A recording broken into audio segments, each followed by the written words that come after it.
En el año 2017 comencé una relación con una compañera de la universidad. Ella acababa de llegar de su ciudad natal y rentaba un pequeño departamento en el centro de la ciudad para poder estudiar una carrera universitaria ante la imposibilidad de hacerlo en donde ella vivía. Dado que ella era foránea, no tenía amigos o conocidos en la ciudad. Pero por alguna razón comenzó a hablarme desde el primer día de clases. Menciono esto porque, ahora que lo recuerdo a lo largo del tiempo que estuvimos juntos en la carrera, jamás la vi hablando con nadie más aparte de mí. El departamento en donde ella vivía era una pequeñísima habitación en donde únicamente cabía una cama individual, un escritorio, y tenía un baño diminuto en donde era apenas imposible darse un baño.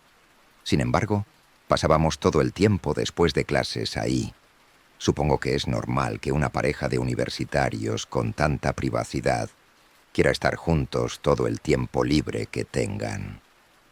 Para llegar a este departamento era necesario cruzar por una especie de vecindad que se encontraba escondida en uno de los callejones menos conocidos del centro. A decir verdad, era una zona muy segura, pues nunca tuve problemas con salir de su casa en la madrugada para llegar a la mía, que estaba apenas a unas cuantas cuadras. A causa de todo el tiempo que pasaba con mi novia, comencé a tener problemas con mi padre y mi madre, quienes creían que descuidaría mis estudios. Todo esto terminó con una gran discusión que me hizo tomar la decisión de mudarme con mi novia.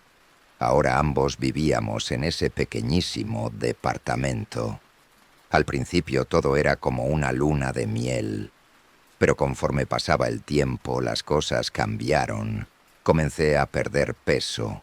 Pasé de ser un chico atlético a estar casi en los huesos al tiempo en el que estaba constantemente enfermo. Dejé de ir a mis clases a pesar de que mi novia nunca faltaba. Ella me decía que era mejor para mi salud, que me quedara en casa a descansar.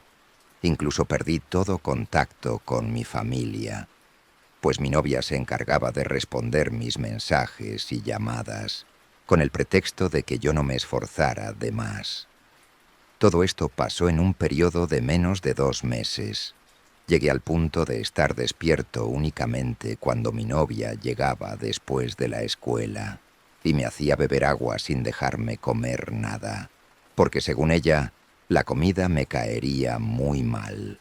Un día en el que mi novia tardó más de la cuenta en llegar a la casa, me desperté y con la intención de salir de ese cuarto a buscar algo de comida, reuní toda la poca fuerza que aún me quedaba y salí.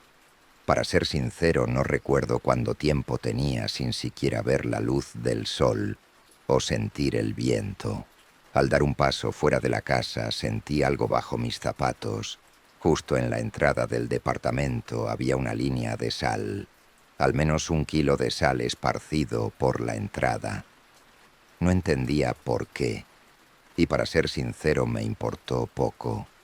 Lo único que quería era poder comer algo. Sin embargo, cuando por fin logré salir de esa vecindad y llegar al callejón, mi novia se me acercó rápidamente, colérica y gritando. Nunca la había visto así. Pensé que se alegraría de verme en pie, pero no fue así.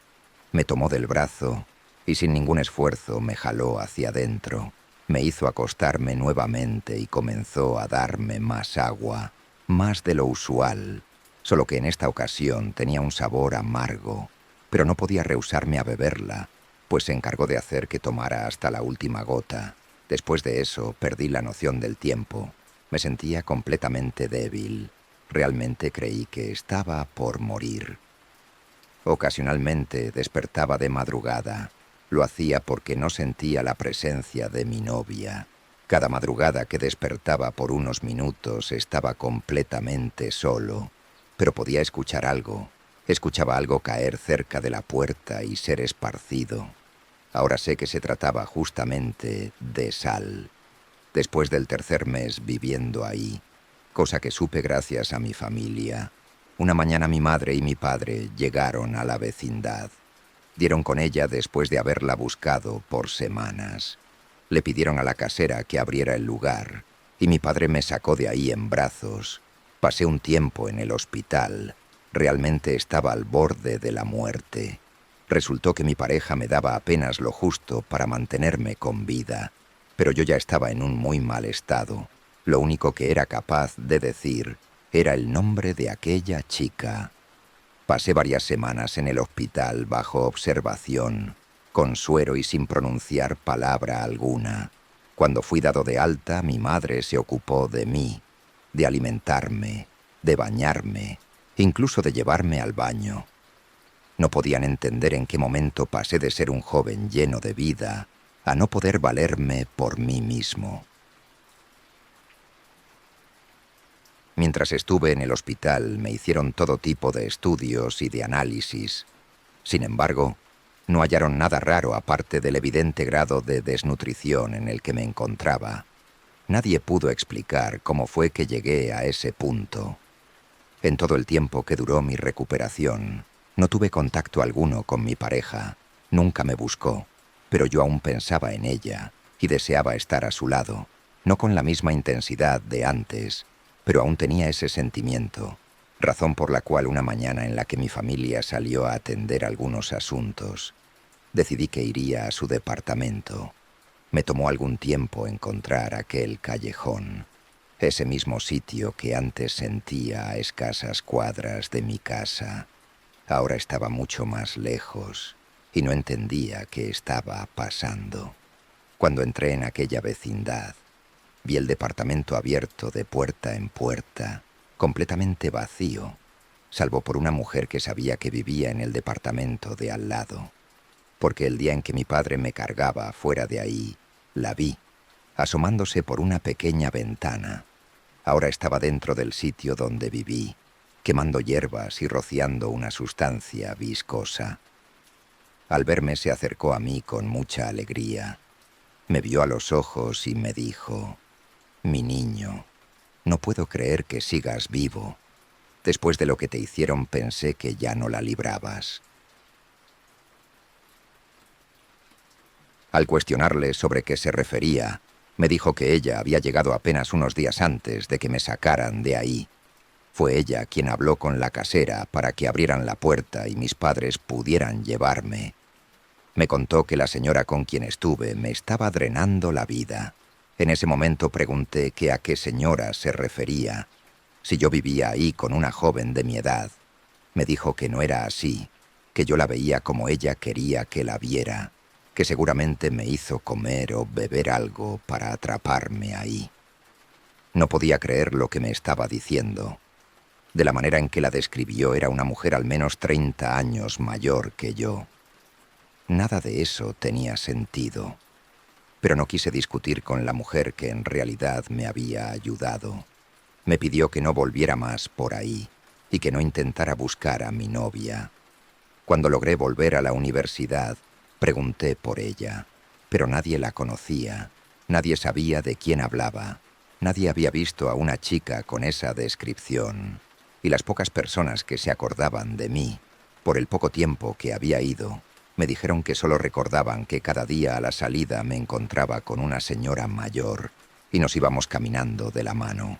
Realmente fue algo muy complicado de asimilar por el hecho de que no podía creer que tantos meses hubieran sido producto de mi imaginación o tuvieran algo que ver con algún tipo de magia, cosa que ahora ya no creo tan loca, pues eso explicaría el por qué el resto de vecinos mantenían aquella sal en la entrada. Pues por lo que me enteré, juraban que esa mujer era una bruja que había venido escapando de su pueblo.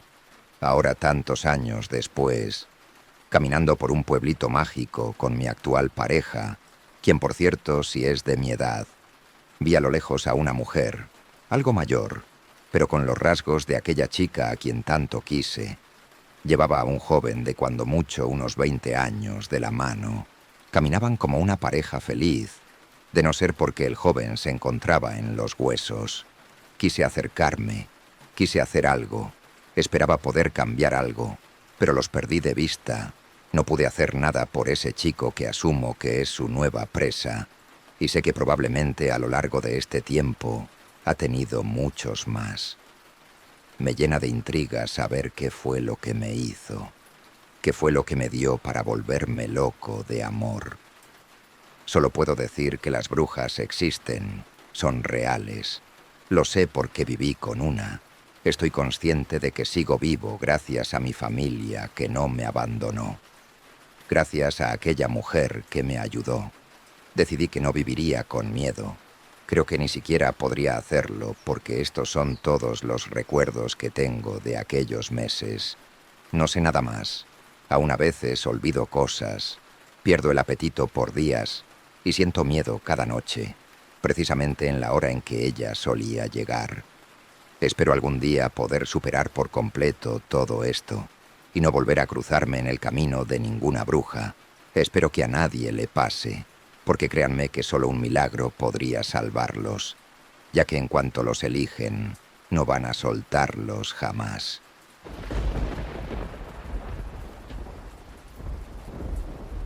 Ya han pasado 10 años de aquel suceso, pero lo recuerdo claramente, pues es la experiencia más aterradora que he vivido. Era mi último año en la Facultad de Comunicación y todo era perfecto. Fotografía y edición era mi materia favorita, y aunque demandaba mucho de mi tiempo, me encantaba estar viviendo mi sueño de niño, ser reportero. Los proyectos finales se acercaban, y uno de los que más me emocionaba era el de esa materia, pues debíamos poner en práctica todo lo que habíamos aprendido durante el semestre. Sinceramente era muy bueno en eso, siempre tenía las mejores notas, pero esta vez no sabía sobre qué hacer mi proyecto. El proyecto era en equipos y teníamos que hacer un documental en vídeo acerca de algún tema interesante y principalmente captar la esencia de algún lugar que debía tener mucha historia que contar. Mis amigos y yo habíamos pensado en un exmuseo. Iba a ser increíble retratar cada detalle, pero el encargado nos dijo a última hora que nuestra propuesta había sido desacatada. Así que teníamos que encontrar otro lugar. Al llegar al departamento le conté a mi novia sobre aquel inconveniente. Ella se quedó pensando un rato y después me comentó que le habían contado sobre un hospital psiquiátrico abandonado en las afueras de la ciudad, que tenía una gran historia, puesto que había sido el más popular en los 70. A ella le encantaban las historias de terror y por eso sabía demasiado acerca de eso. Aunque para ser sinceros, a mí no me gustaban mucho esos temas. Era escéptico y me parecía ridículo pensar en objetos que se mueven solos o fantasmas. Pero la idea no sonaba tan mal, pues podíamos hacer un reportaje sobre lo acontecido ahí y grabar todo el lugar por la noche. Seríamos la sensación, pues dudaba que alguien más hiciera algo así. Hice la propuesta a mis amigos y ellos aceptaron, pero de nuevo debíamos pedir permiso. Mi novia me pidió ir con nosotros, ya que le emocionaba mucho conocer el lugar. Acepté con gusto e incluso le dije que podía estar en la grabación con nosotros si es que aceptaban darnos permiso y así vivir la experiencia junto conmigo. Decidimos ir al día siguiente saliendo de la universidad. Íbamos mis 3 amigos, Pedro, Juan y Jorge, mi novia Raquel y yo. Nos llevó algo de tiempo llegar hasta ahí, y en el camino íbamos planeando qué decir para que nos dieran permiso. Incluso llevamos un oficio de la escuela para que fuera más fácil. Después de una larga hora de camino, llegamos y la verdad nos sorprendimos cuando vimos lo grande que era el lugar. Yo no creía en nada de vibras, pero si pudiera describir la vibra de ese lugar, diría que era pesada y aterradora. El hospital era enorme. La pintura que alguna vez fue blanca estaba desgastada y ahora era amarilla. Eran 3 pisos y la puerta de entrada era gigante. Estaba grafiteada, seguramente por la gente que se metía y vandalizaba por la noche. Daba un aspecto espeluznante. El guardia nos recibió con desconfianza, pero después de contarle el proyecto, se portó muy amable. Aceptó que entráramos y grabemos, siempre y cuando no hiciéramos ningún daño a la propiedad. Además nos dijo que él no se hacía responsable de cualquier acontecimiento extraño, porque en aquel lugar pasaban cosas muy raras. Nos empezó a dar un recorrido y nos contó acerca del lugar.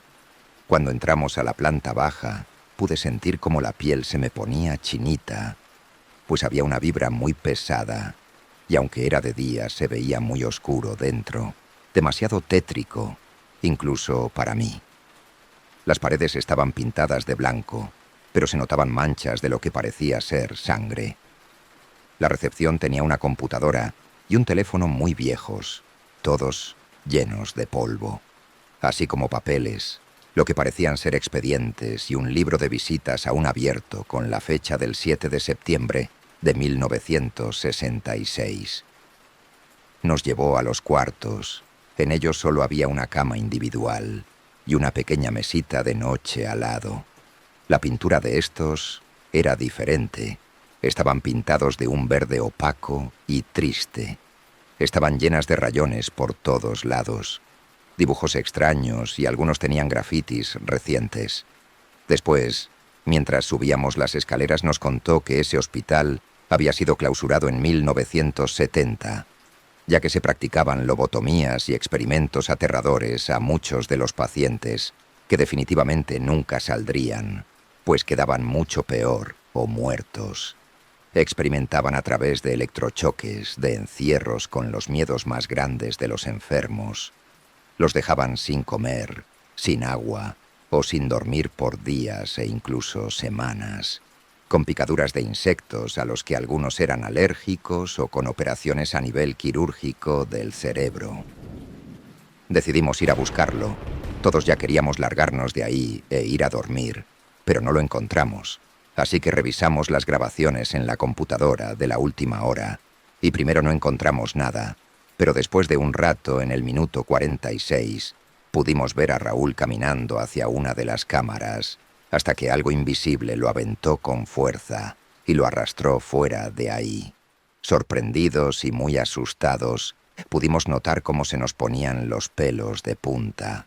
Raquel empezó a llorar. Estaba aterrorizada. Traté de calmarla, alentando a todos a buscar a Raúl, pero a pesar de todos nuestros intentos no pudimos encontrarlo. Ya había pasado alrededor de 1 hora y media y seguía oscuro. Debían ser ya las 7:30 de la mañana. Nuestros teléfonos no tenían señal y tenían muy poca batería, y en el lugar no había luz.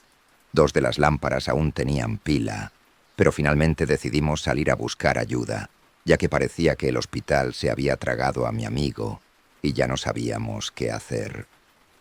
Abrimos cuidadosamente la puerta llena de grafitis esperando encontrar por fin algo de luz del día. Pero lo que vimos nos heló la sangre por completo, pues al otro lado de la puerta había otro pasillo, no la salida. Aunque habíamos jurado que esa era la puerta, era la única con esos dibujos. No podíamos creerlo. Habían más y más pasillos, pero seguimos adelante. Pensamos que quizá el miedo y el sueño nos estaban haciendo una mala jugada, que la puerta estaría más adelante, pero no la encontramos. Al pasar por uno de los cuartos vimos una silla de ruedas ya muy vieja.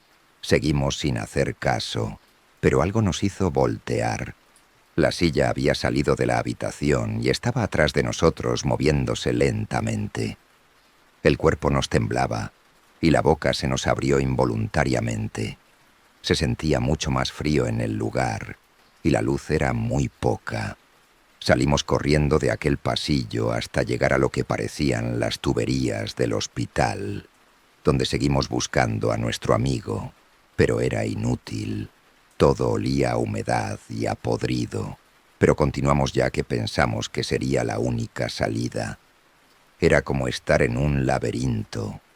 Ya habían pasado horas y la salida parecía no existir. Nuestros relojes marcaban las 10 de la mañana, pero seguía sin amanecer. Seguimos caminando y nos alegramos al ver una puerta a unos cuantos kilómetros. Era de metal, ya oxidado por los años, y en donde se supone que iría un candado no había nada. Así que podíamos entrar.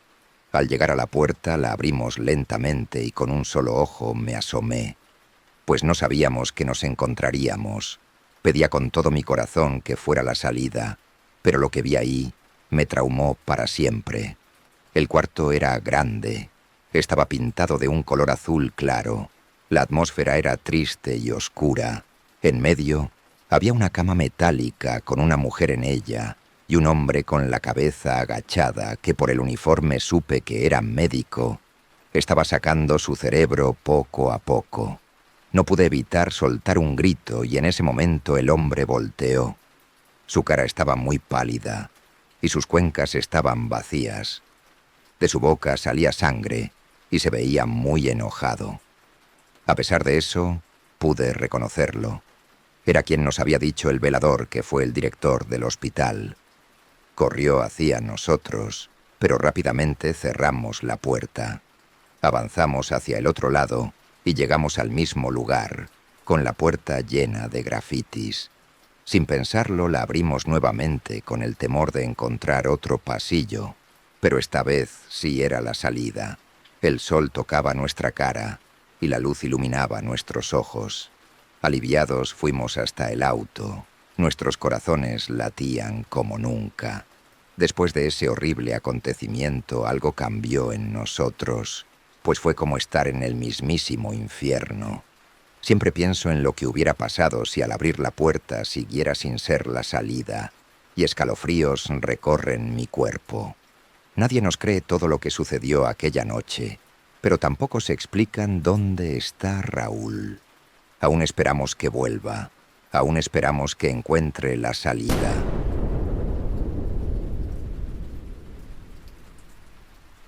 Mi nombre es Mario, y pertenecí al ejército. Esto que te comparto me pasó hace muchos años, pero lo tengo tan presente como si hubiera sido ayer. La mera verdad, si llegué a pasar muchas experiencias extrañas o inexplicables ahí, sobre todo porque la mayoría de las veces andábamos en lugares muy apartados en lo alto de la sierra, pero de todas esas experiencias que viví, hay algunas que fueron más aterradoras que otras. Te compartiré una de las que más me han marcado en mi vida, porque a pesar de que me sucedió cuando recién había entrado a las Fuerzas Armadas, aún hay ocasiones en que me despierto aterrorizado por las madrugadas, por las pesadillas que tengo de esa horrible experiencia. En aquella ocasión la operación fue en la Sierra del Rosario, Durango, relativamente cerca a Santo Niño, un pequeño poblado de la región. Fue una incursión limpia, sin un solo disparo. El grupo delictivo escapó. Al parecer algún halcón los alertó de nuestra llegada y les había dado tiempo de escapar por la parte de arriba de la montaña. Y de ahí se dispersaron entre la densa vegetación, porque nosotros llegamos por el único camino de terracería que subía hasta allá. Al llegar solo encontramos un par de cuartos grandes de techo de lámina. Uno parecía acondicionado como un laboratorio y el otro parecía un almacén, con algunos camastros. El capitán Reyes nos ordenó que nos instaláramos ahí para pasar la noche, para el resguardo de aquellos plantíos, y que al otro día, a primera hora, se iniciara la destrucción de todo esto. En aquella ocasión, la sargento García y yo haríamos la guardia. Como te decía hace un rato, yo llevaba poco tiempo de haber ingresado, por lo que no conocía a casi nadie, mucho menos a la sargento. Nos dirigimos en silencio al primer plantío para iniciar nuestro recorrido a las 0100 horas. El clima era caluroso, pero agradable, y por fortuna tuvimos una luna llena muy grande que nos alumbraba bastante bien. Al pasar junto al capitán Reyes, que era de por estos rumbos, nos comentó que tuviéramos mucho cuidado, ya que por esta zona había mucho lobo que le gusta meterse entre los plantíos, pero que con un par de disparos al aire se dispersaban de inmediato. Nos cuadramos y le agradecemos el dato. La sargento caminaba rápido y en cuestión de un cuarto de hora ya recorríamos el borde del primer sembradío, que era bastante grande. La luz de la luna sobre el campo de amapolas le daba una tonalidad rojiza. La verdad sí se veía algo tétrico, pero lejos de eso, parecía que iba a ser una noche tranquila y silenciosa. Prácticamente solo escuchábamos el ruido que hacían nuestras botas al chocar sobre la tierra. Saqué mis cigarros y le ofrecí uno a la sargento. Ella solo movió la cabeza de manera negativa. Entonces se me ocurrió comentarle que se veían medio macabros los sembradíos, todos rojizos. Ella me miró seria y solo asintió con la cabeza. Encendí mi cigarro y continuamos el recorrido en silencio. Pensé que tal vez no le había caído bien o algo así, y decidí mejor quedarme callado el resto del camino. Aunque eso sí, la noté algo preocupada. En ese momento empezamos a ver cómo se iban moviendo las plantas a nuestro costado derecho, como si algo estuviera caminando entre ellas a la par de nosotros. Al detenernos también se detuvo, pero se siguieron moviendo ligeramente las flores de encima. Inmediatamente amartillamos y apuntamos nuestras armas en esa dirección. Entonces pregunté tranquilamente: ¿quién vive? Pero no obtuvimos ninguna respuesta. Solo se escuchaba el leve sonido del viento y de algunos grillos. Volví a preguntar, al mismo tiempo que la sargento García me indicaba con una señal que avanzara al objetivo mientras ella me cubría la espalda. Me metí muy despacio en el sembradío. Aquellas plantas me llegaban un poco más arriba de la cintura y me fui aproximando muy lentamente. A un par de metros del objetivo me detuve y volví a solicitar que se identificara. Pero nada. De reojo vi a la sargento y seguí avanzando, hasta que estuve a menos de medio metro de aquellas ramas que seguían moviéndose. Con el cañón de mi rifle fui despejando el camino suavemente. Traté de mantener tranquila mi respiración. Sentía todos los músculos de mi cuerpo tensos. Entonces jalé la última rama que se interponía frente a mí. Pero no había absolutamente nada. Revisé alrededor con mucho cuidado sin dejar de apuntar. Ahí no había nada. Entonces me confié y bajé mi fusil. Un gran error. Así de espaldas le hice la señal de despejado a la sargento García. Me giré completamente hacia ella para quedar de frente. Me alcé de hombros. Ella también dejó de encañonar y bajó su arma.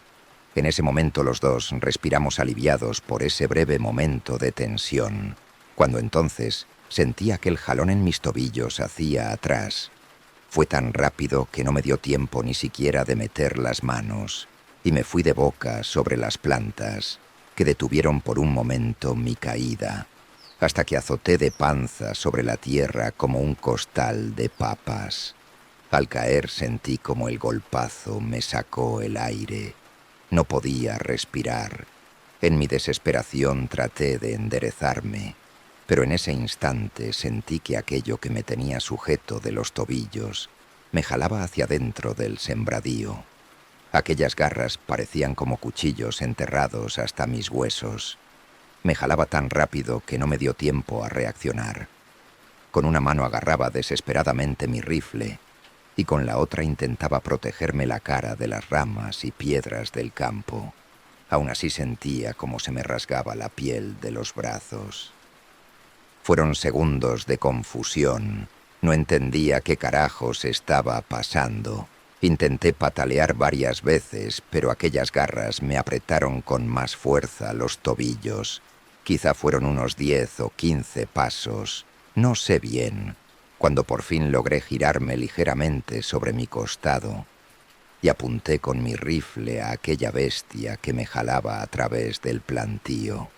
A pesar de que teníamos luna llena, solo pude ver un par de ojos rojos encendidos y lo que parecía un pelaje gris sobre el lobo de aquella bestia que bufaba sin parar. Sin más le disparé varias veces. Escuché un aullido espantoso, casi humano, y sentí como aquella cosa me soltaba. Me giré por completo y seguí disparando asustado. Pero frente a mí solo había plantas. En eso escuché la voz de la sargento llamándome. Intenté levantarme, pero el dolor en mis tobillos era impresionante y volví a quedarme sentado. Fue entonces cuando vi con horror cómo el rostro de aquella bestia salió de entre las ramas a un costado de mí. Abrió su enorme hocico, mostrándome sus colmillos en una mueca grotesca. Levantó una de sus enormes garras. Parecían cuchillos al resplandor de la luna. Yo estaba paralizado. Giré mi rifle por instinto y jalé el gatillo varias veces. Pero mi arma ya no respondió. Bajé mi mano muy despacio hacia la cintura, buscando la 9 milímetros. Sus ojos enrojecidos me miraban fijamente. Sabía que no tenía muchas oportunidades. Al querer sacar el arma de mi cintura, se atoró. Fue entonces que escuché varios disparos. Aquella bestia cayó al piso a mi lado por un segundo. Era enorme, pero de inmediato se levantó y se metió entre aquel plantío hasta perderse. Me empecé a marear y me recosté. Al principio creí que era por la impresión, pero entonces sentí que tenía húmedas las botas. Me enderecé con mucho esfuerzo para revisarme. Me estaba desangrando. Fue entonces cuando escuché otros disparos y la voz de la sargento que me llamaba. Le grité. En cuestión de segundos ya estaba conmigo. Por la radio pidió apoyo y me ayudó a levantarme. Pero el dolor era tan fuerte que solo alcancé a salir a la orilla de aquel sembradío. Y me tuve que sentar en la tierra otra vez. En ese momento llegaron mis compañeros. En el campamento el médico me inyectó y me curó las heridas. Ahí estuvo en todo momento la sargento García. Yo no paraba de agradecerle que me hubiera salvado la vida. En ese momento entró el capitán Reyes. Habló con el médico aparte y después se acercó a nosotros. Me preguntó qué había pasado. Traté de ser lo más claro y preciso en mi descripción de aquella bestia. Me escuchó muy atento. Cuando terminé de contarle, me dijo que me iría unas semanas a casa para recuperarme. Se despidió de la sargento y de mí. Pero antes de salir de la tienda médica nos pidió que no le contáramos a nadie de esto.